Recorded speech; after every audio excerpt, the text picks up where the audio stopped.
Good morning, everyone, and welcome to today's lecture on market research. In this session, we'll explore the techniques for gathering, analyzing, and interpreting data that inform marketing decisions. Market research is the backbone of successful marketing strategies, enabling us to understand our target audience, evaluate market potential, and make informed decisions. Market research helps answer questions like, who are our customers? What do they need? What are their preferences? How do they perceive our brand compared to competitors? By the end of this session, you'll have a solid understanding of the different research methods and how to apply them effectively. Why is market research so crucial? Simply put, it reduces uncertainty. When you have data-driven insights, you're less likely to make decisions based on gut feelings or assumptions. It allows you to identify opportunities, anticipate challenges, and refine your marketing strategies. Whether you're launching a new product, entering a new market, or tweaking your existing offerings, market research provides the evidence you need to make informed choices. Market research is broadly categorized into two types: primary research and secondary research. Primary research involves collecting new data directly from the source. It's tailored to your specific needs and can provide fresh insights. And secondary research involves analyzing existing data that has already been collected by others.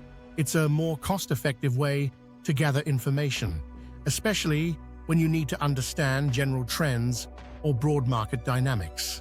Within primary research, we further distinguish between qualitative and quantitative research methods. Let's dive into these.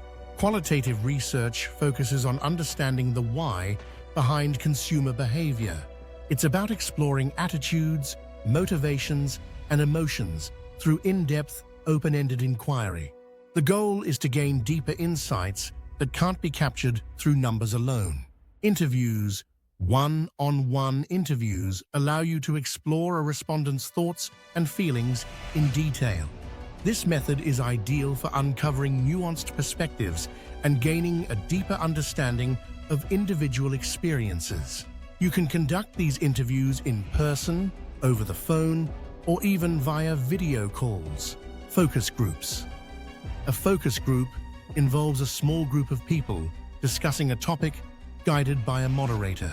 This method is great for exploring group dynamics and generating diverse ideas. Focus groups can reveal how people interact with each other's opinions, which can be particularly insightful for understanding social influences on behavior. Observational research. Sometimes, observing how consumers behave in a natural setting can be more revealing than asking them directly. Observational research involves watching consumers in real-life situations, like how they shop in a store or interact with a product.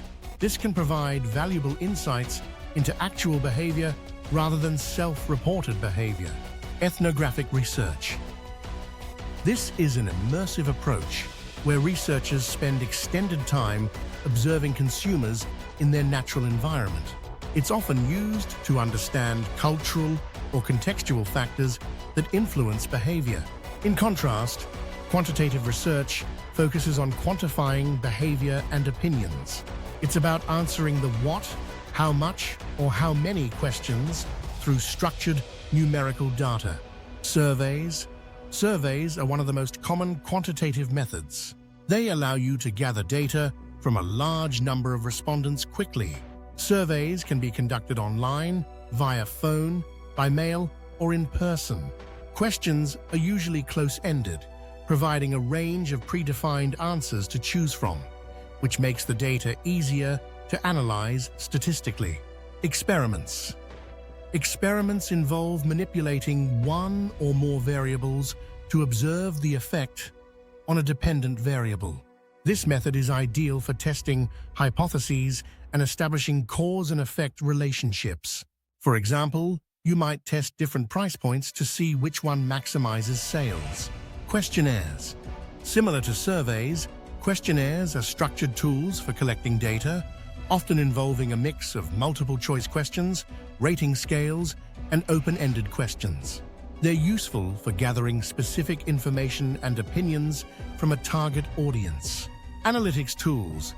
Digital analytics tools like Google Analytics provide quantitative data on website traffic, user behavior, and engagement metrics. This data helps you understand how people interact with your digital assets and can inform decisions related to online marketing. Once you've gathered the data, the next step is analysis and interpretation. This is where you turn raw data into actionable insights. Qualitative analysis. For qualitative data, you'll use techniques like thematic analysis, coding, and narrative analysis. The goal is to identify patterns, themes, and insights that explain the why behind consumer behavior. For instance, you might discover through interviews that consumers associate your brand with reliability, which can be a key message in your marketing strategy. Quantitative analysis. Quantitative data is typically analyzed using statistical methods. This might involve calculating averages, frequencies, correlations, or even running more complex analyses like regression models. The aim is to quantify patterns and relationships in the data. For example, you might find that a specific demographic is more likely to purchase your product, guiding your targeting efforts. Data interpretation. The final step is interpretation, turning your analysis into insights that inform decision-making. It's crucial to consider the context, question the data, and avoid overgeneralizing. For instance, just because a survey shows a preference for a product feature doesn't mean it will guarantee success. Context matters. Let's look at some real-world applications. Take the example of Coca-Cola. They frequently use both qualitative and quantitative research to understand consumer preferences and brand perception. Through focus groups, they explore how consumers feel about their advertising, while large-scale surveys help them quantify brand loyalty and customer satisfaction across different markets. Another example is Netflix, which leverages digital analytics to analyze viewing behavior. They use this data to recommend content, decide on new productions, and personalize marketing messages. Their ability to interpret and act on this data has been key to their success in retaining and growing their subscriber base. To sum up, market research is a critical component of effective marketing. Whether through qualitative or quantitative methods, gathering and analyzing data provides the insights needed to make informed marketing decisions. Remember, it's not just about collecting data, it's about asking the right questions, choosing the right methods, and interpreting the data in a way that drives actionable insights. For our next session, we'll dive into market segmentation, how to use the insights from your research to identify and target specific segments of your market. I encourage you to think about how the methods we discussed today could be applied to your own projects or areas of interest. Thank you for your attention, and I look forward to our next class.